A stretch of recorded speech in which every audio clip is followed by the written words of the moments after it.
Intermediate విద్యారంగంలో అగ్రగామి మన NSR impulse education institution. IIT, JEE అయినా, నీట్ అయినా తిరుగులేని విద్యా సంస్థ NSR impulse. What are the parasitic adaptions? What kind of the parasites maybe develop various mechanisms to get to live in the human body is nothing but parasitic adaptions. Next continuation topic to the last class is parasitic adaptation. What is the meaning of the parasitic adaptation means? Definitely parasites develop certain mechanisms in the human body to get to survive inside of the human body. Such mechanisms are said to be as the parasitic adaptations. Whatever the mechanisms which maybe gets developed by the parasite to betterly exist inside of the host body, that mechanisms are collectively called as the parasitic adaptations. Definitely first type of the parasitic adaptation is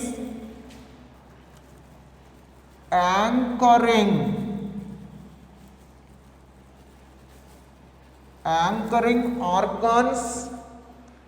Definitely most of the parasites must be with holding organs or anchoring organ to tightly attach with the host tissue to prevent expulsion from the host body. So definitely what is the anchoring organs means? Holding organs.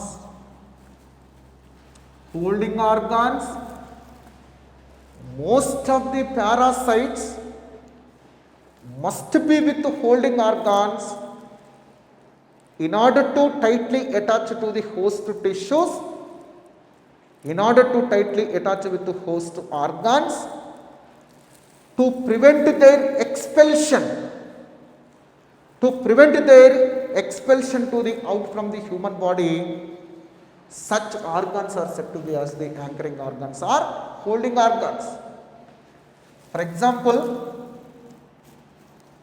in Taenia solium,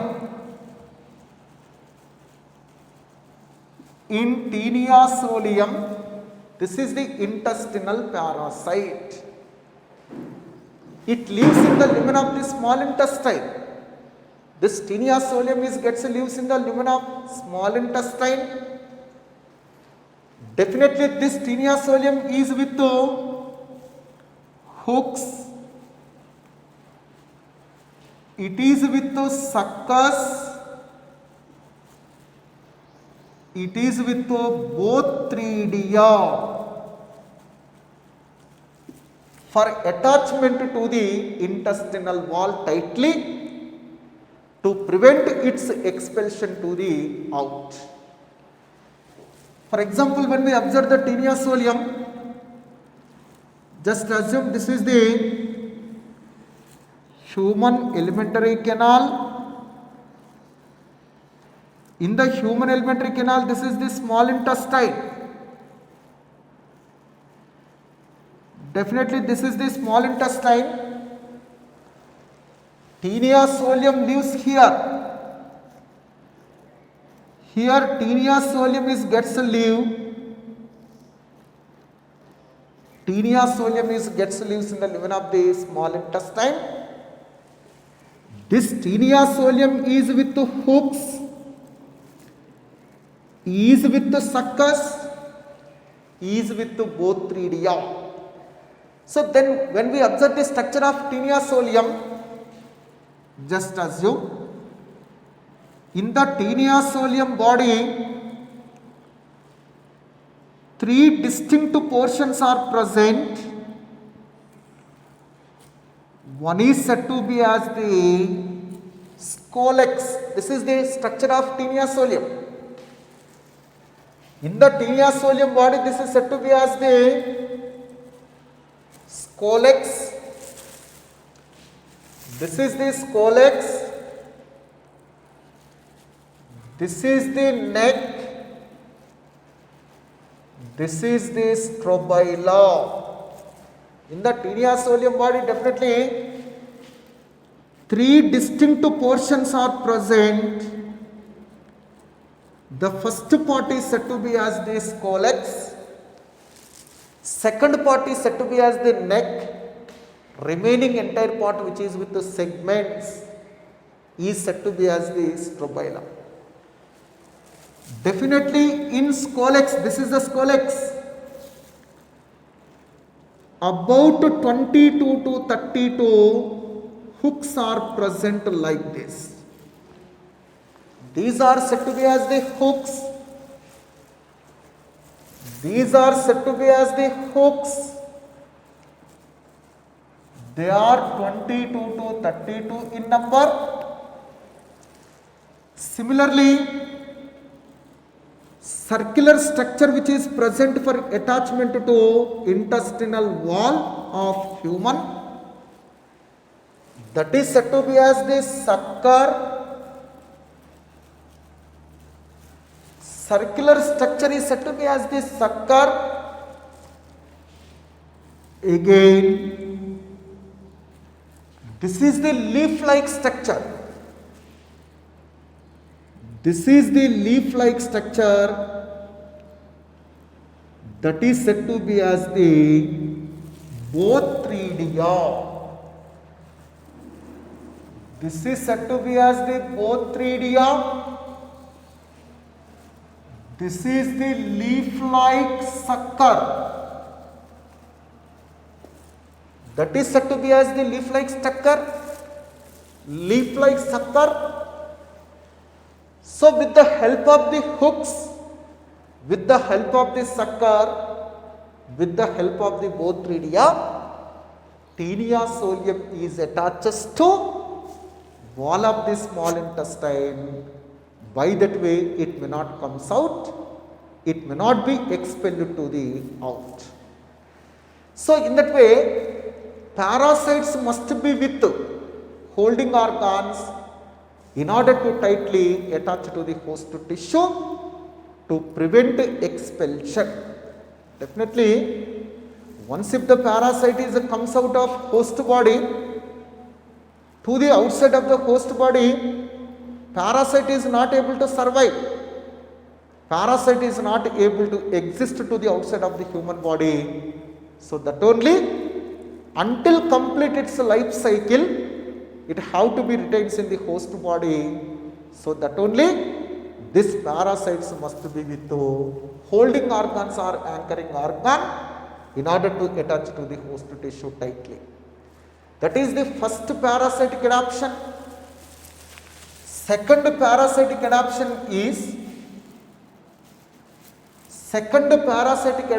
is presence of thick cuticle. Presence of thick cuticle around to the body to protect from the effect of the human digestive enzymes. Definitely in certain parasites, very thick cuticle membrane is present around to the body to protect that parasite from the effect of the human digestive enzymes.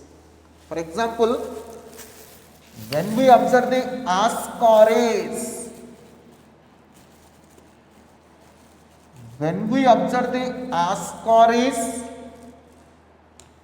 definitely Ascaris is lives in lumen of small intestine. Ascaris also lives in the lumen of the small intestine. Definitely Ascaris also lives here. This is the lumen of the small intestine.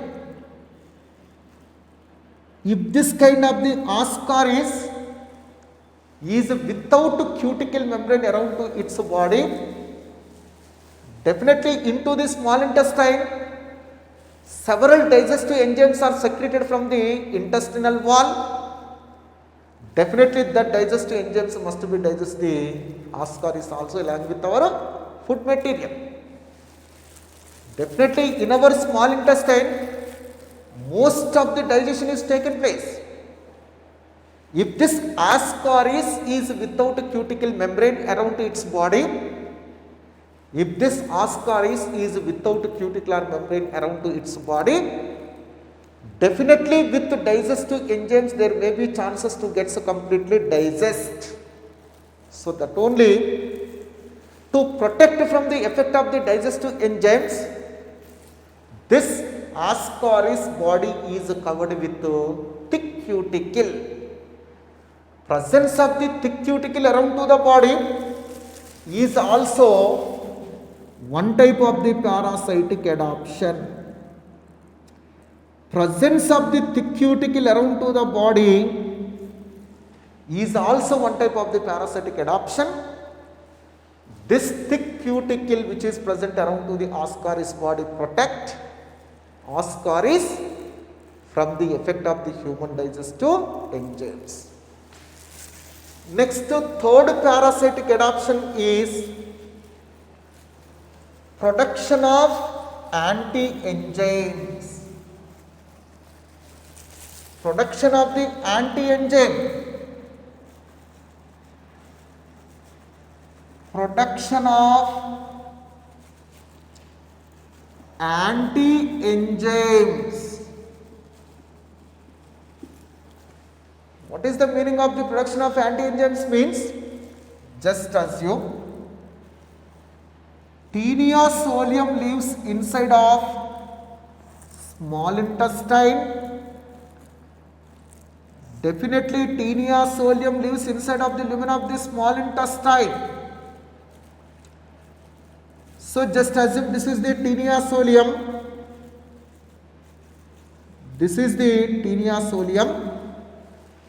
Taenia solium lives inside of the lumen of small intestine.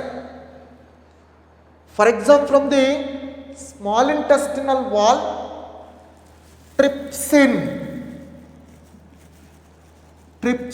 enzyme gets secreted onto the Taenia solium. From the wall of small intestine, if trypsin enzyme is released onto the Taenia solium, immediately Taenia solium secrete antitrypsin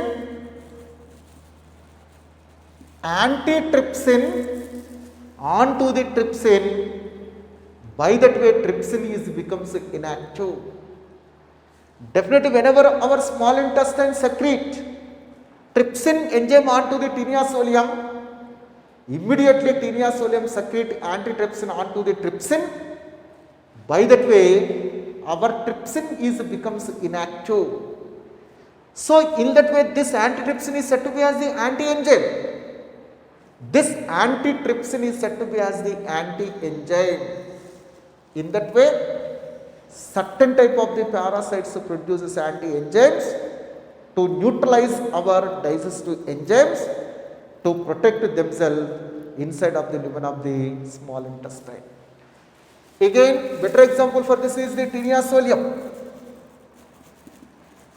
Better example is Taenia is better example for the production of anti-enzyme. Next, other parasitic adaptation is certain type of the parasites are obligatory anaerobes. What is the meaning of the obligatory anaerobe? Always if they perform anaerobic respiration but not aerobic respiration, then they are said to be as the obligatory anaerobes. If parasite perform anaerobic respiration,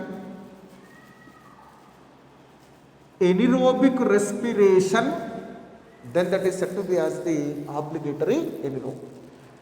What is the meaning of the anaerobic respiration?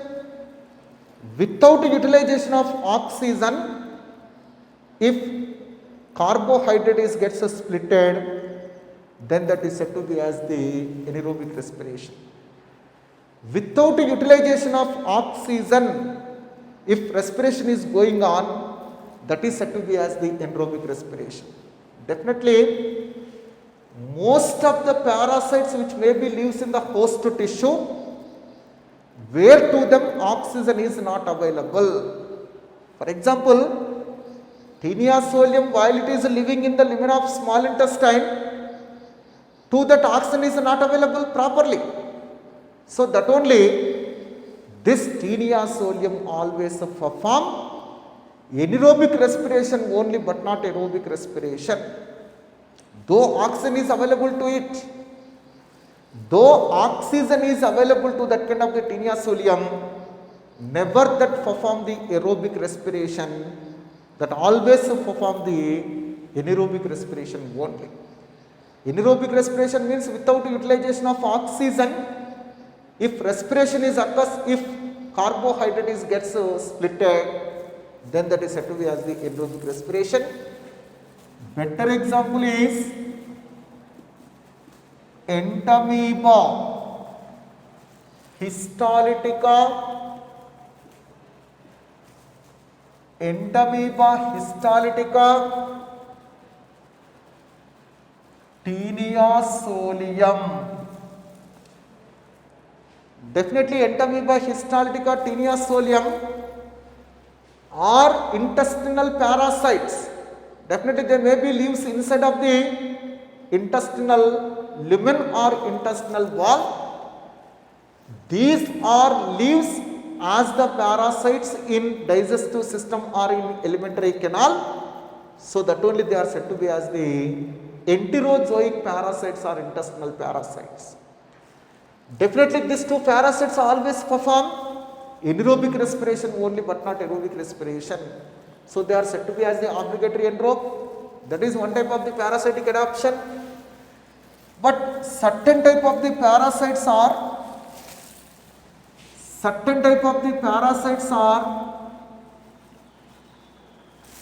facultative anaerobes. Facultative anaerobes. What is the facultative anaerobe? Means these parasites, if oxygen is available, they perform the aerobic respiration.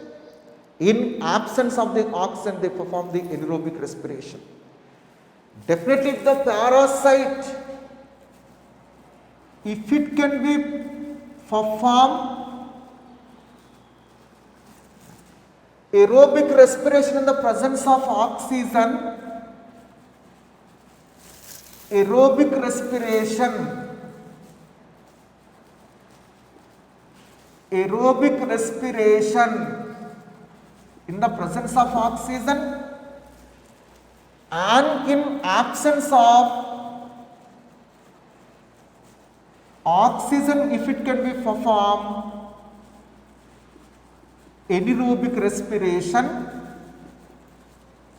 then such parasite is said to be as the facultative anaerobe. Definitely certain type of the parasites has the capacity to perform both kind of the respirations also. If oxygen is available, they perform the aerobic respiration. In absence of the oxygen, they perform the anaerobic respiration. That kind of the parasite is said to be as the facultative anaerobe. For example, Ascaris,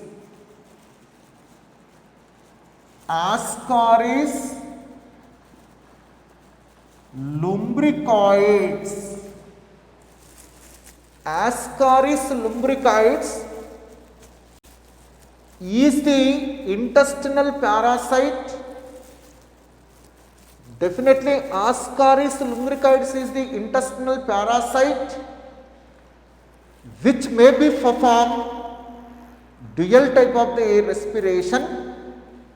If oxygen is available, that perform the aerobic respiration. If oxygen is not available, that perform the anaerobic respiration. That is the facultative anaerobe. Another parasitic adaptation is, in most of the parasites, reproductive system is in well developed state.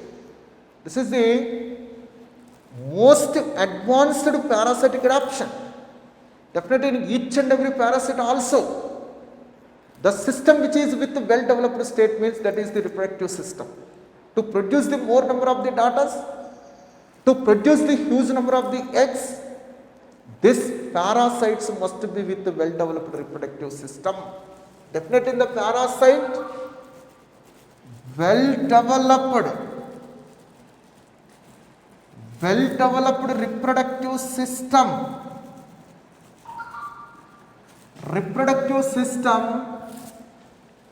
is present in all kind of the parasites also, because if the parasite is with a poorly developed reproductive system, if parasite produces very few number of the daughters, there may be chances to survive that few daughters inside of the host body or not. Unfortunately, if that few daughters maybe gets died, then in the further generation this parasite is not existed. So that only to continue its race in further generations also,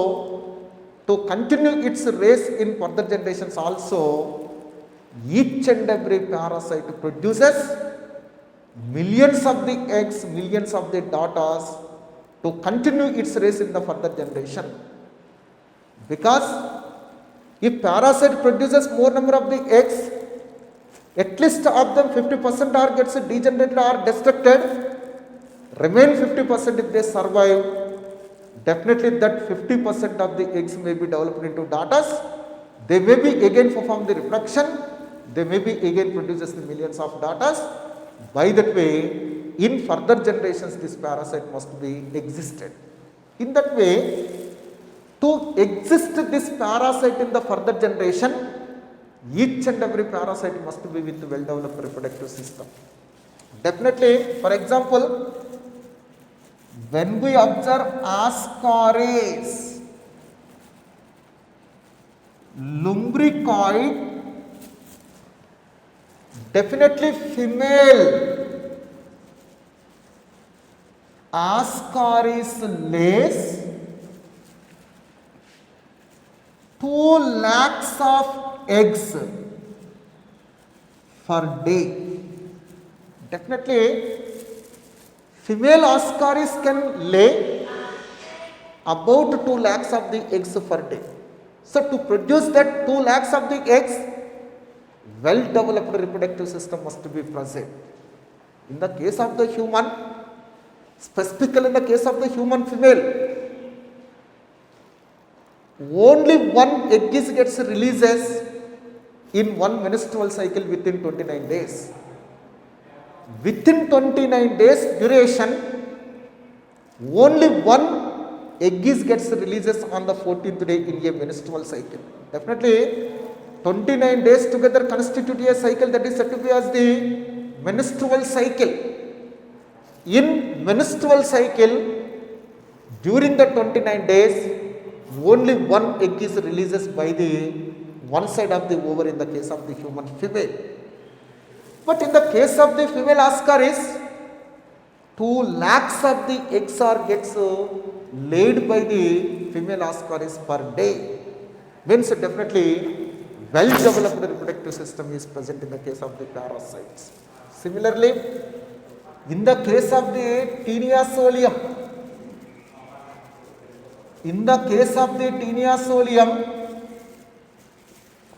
in body 700 to 900 proglatids, 700 to 900 proglatid means a segment. Each and every segment which is present in the Taenia solium body is said to be as the proglatid. About 700 to 900 proglatids are present. Each proglotid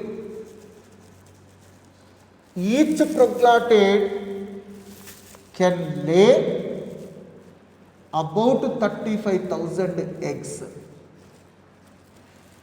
Definitely in the case of the tinea solium body, 700 to 900 segments are present. That is nothing but proglottids. Each and every proglottid is with a reproductive system that is principally useful for secretion of, for laying of 35,000 eggs per day. So in that way, each and every proglottid, if it can be laid for about 35,000 eggs per day, at that rate 700 to 900 proglottids lays millions of the eggs per day. So that is the well developed reproductive system. Next, certain type of the parasites. Certain type of the parasites are with complex life history. Complex life history is appears in the case of certain parasites. There is also parasitic adaptation. What is the complex life history means? If the parasite can complete its life cycle in more than 2 hosts, if the parasite complete its life cycle in more than 2 hosts, then that is said to be as the complex life history. For example, when we observe the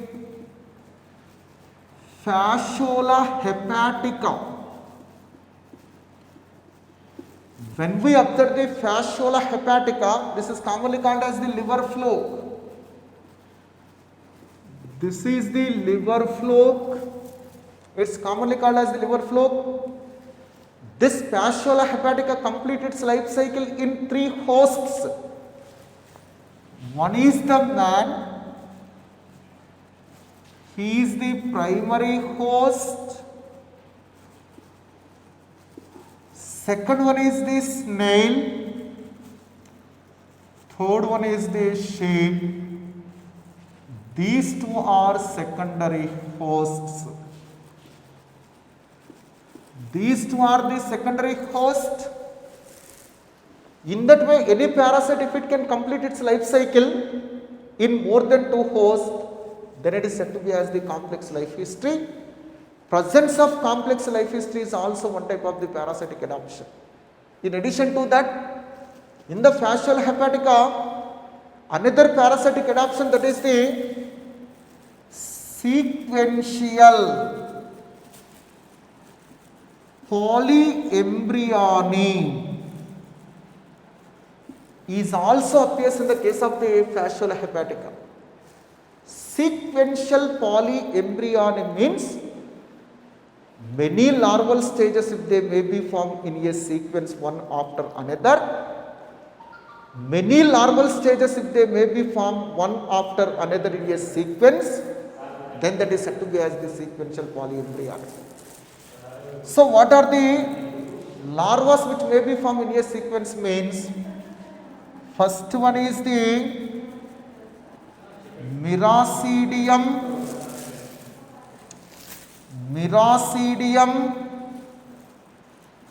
Sporocyst, Radia, Cercaria, Metacercaria. In that way, if these 5 larvae are formed in a sequence in the life history of a Fasciola, then that is said to be as the sequential polyembryony. Definitely in the life history of the Fasciola hepatica, sequential polyembryony is also appears, that is also parasitic adaptation. What is the sequential polyembryony means? These 5 larvae are occurs in a sequence in its life history. First larva is Miracidium, second Sporocyst, third Radia, Cercaria, Metacercaria.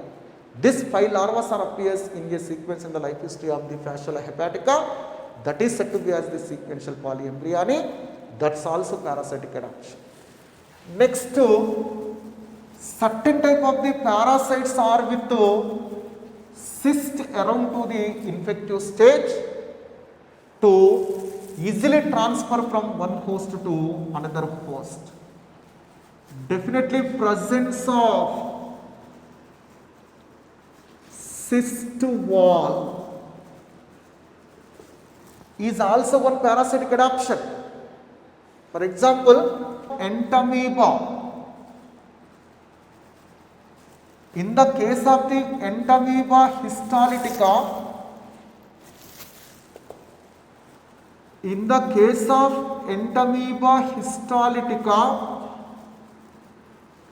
life cycle, what is the form which is reaches into our body? What is the infective stage means? Tetranucleate cyst. Tetranucleate cyst is the infective stage of entamoeba histolytica to our body. What is the meaning of the tetra? Means 4. Nucleate means nuclei. Cyst means thick wall. Means around to the 4 nuclei, if a thick wall is present,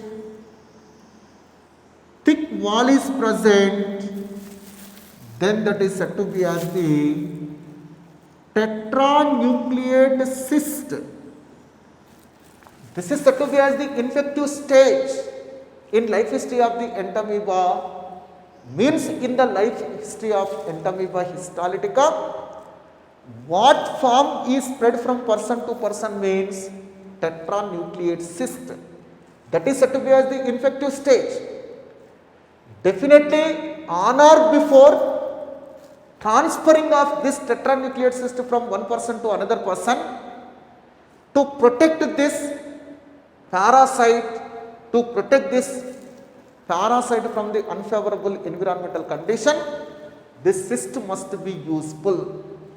Definitely around to this tetranucleate form, if cyst is not present, whenever it is releases from one person body to out, definitely to the outside of the human body, that maybe gets degenerated due to the extreme temperature, due to the extreme humidity.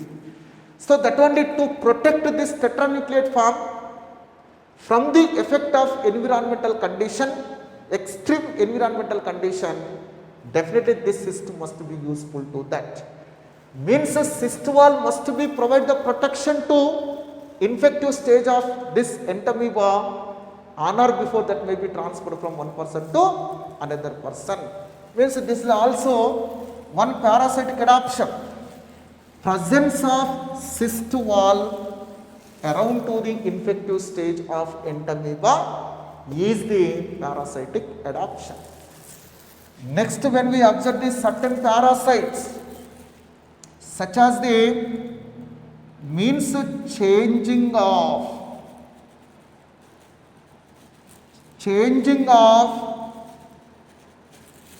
surface antigen. Surface antigen is also one type of the parasitic adaptation. Definitely, certain type of the parasites always changes their surface protein, that is said to be as the surface antigen from time to time. By that way, it's not possible to us to invent a vaccine against to that. Present day coronavirus, definitely COVID-19 or coronavirus is a better example for that kind of the change of surface antigen. Definitely coronavirus also changes its surface antigen from time to time. So that only nowadays it becomes difficult to us to design a vaccine against to that kind of the parasite. So better example for this is the Plasmodium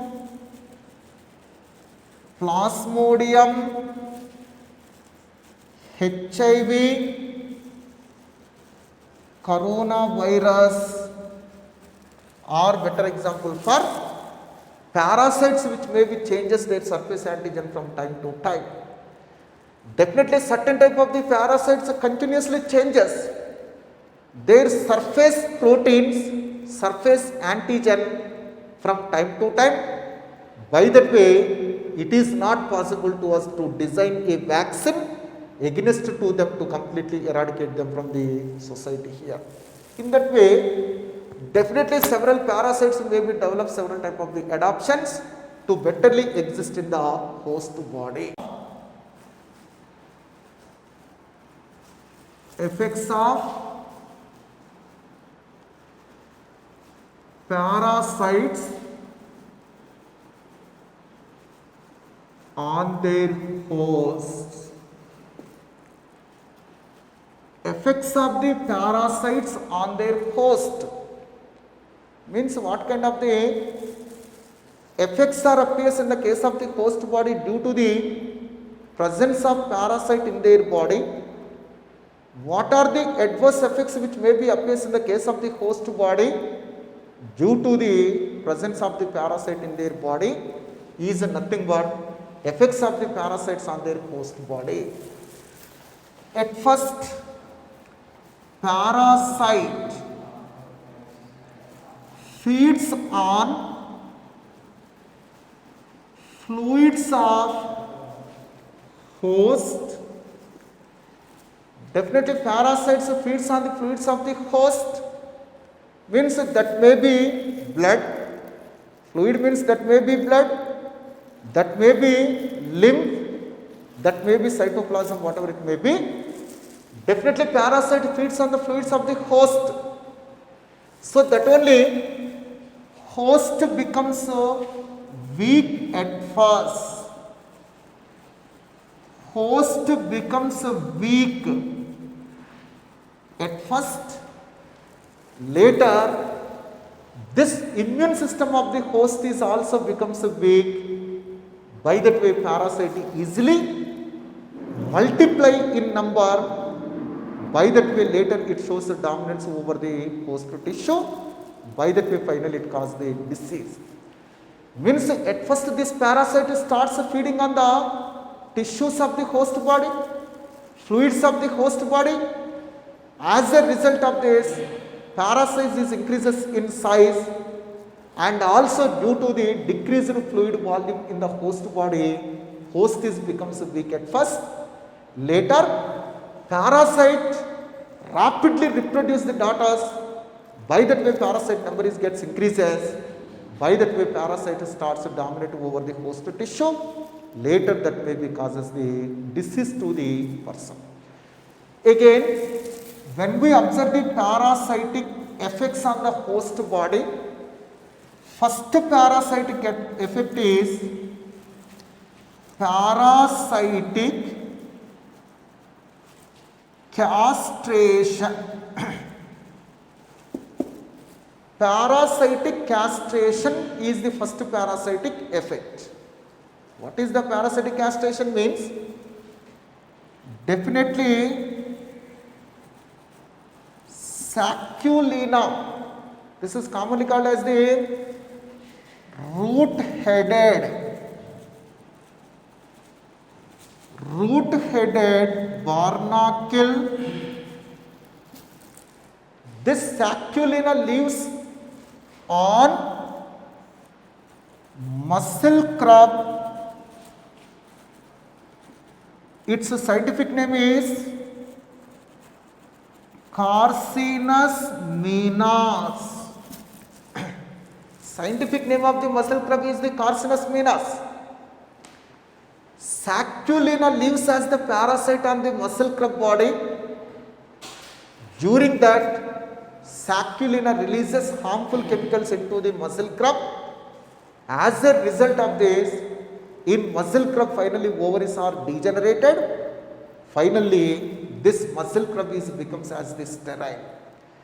So, if this kind of the parasite by releasing harmful chemicals into the Carcinus minas body, if it can be degenerate the ovaries of the mussel crab, finally mussel crab, if it is becomes as the sterile, then that effect is said to be as the parasitic castration. Definitely, what is the meaning of this sterile? If individual loses the reproductive potential, individual loses the reproductive capability, then that is said to be as the sterile nature. Definitely whenever the saculina lives as the parasite in muscle crab body, during that saculina releases harmful chemicals into the muscle crab body. That harmful chemicals damages the ovaries of this muscle crab. By that way, that ovaries later may not be involved in the production of the ova. By that way, finally, this muscle crab loses reproductive potential. Finally, that becomes as the sterile. So, in that way, due to the effect of the parasite, if this host is becomes as the sterile, due to the effect of the parasite, if the host is becomes as the sterile, then that nature is said to be as the parasitic castration.